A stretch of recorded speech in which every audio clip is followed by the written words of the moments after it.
છોટાઉદેપુરના પીપલેજ ગામે દીપડાનો આતંક। નિશાળ ફરિયામાં ઘરની અડારીમાં બાંધેલા 5 બકરાનું દીપડાએ મારણ કર્યું। રાત્રિ દરમિયાન રાઠવા કાંતિભાઈ માલજીભાઈના ઘરની અડારીમાં ઘૂસ્યો હતો દીપડો।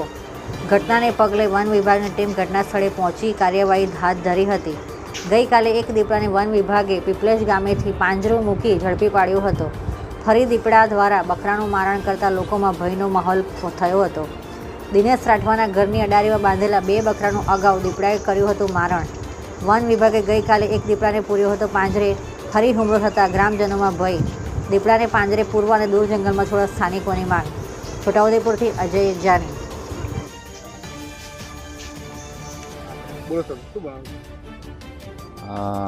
પીપલેજ ગામ છે, ત્યાં આજ રાત 5 બકરા મારીને દીપડો જતો રહ્યો છે। એની પહેલાં મારી જ પંચાયતમાં આવેલ નાળેજ ગામ છે, ત્યાં 3 બકરા મારી ગયો હતો।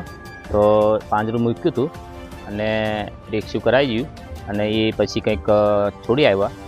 એ રીતના હું કે વારંવાર સાંજ પડે ને અંદર ગામમાં આવી જાય છે દીપડો।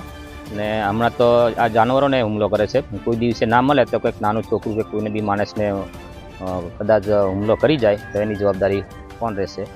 બસ કે પિંજરું મૂકી દે અને અહીંથી કંઈક પકડાય એટલે કંઈક બહાર છોડી આવે દૂર, એવી માંગ છે ગામવાળાને બધાને।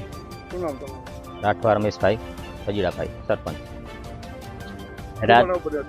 આજે રાત્રે 5 બકરા અમારા મારી નાખ્યા છે।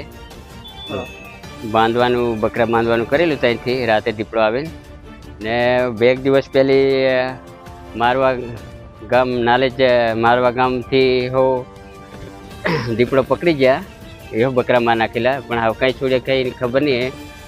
આ બીજા શક્તિ છે। શું માંગ છે તમારી? અમારે તો એવી માંગ છે કે હવે બીજી જગ્યા પર બહાર લઈ જઈને છોડી દે, અહીં રહેવાની દેવી અમારી માંગ છે।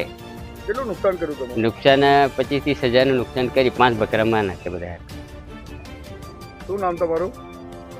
મારું નામ કાંતિ માલજી, પીપલેજ ગામ।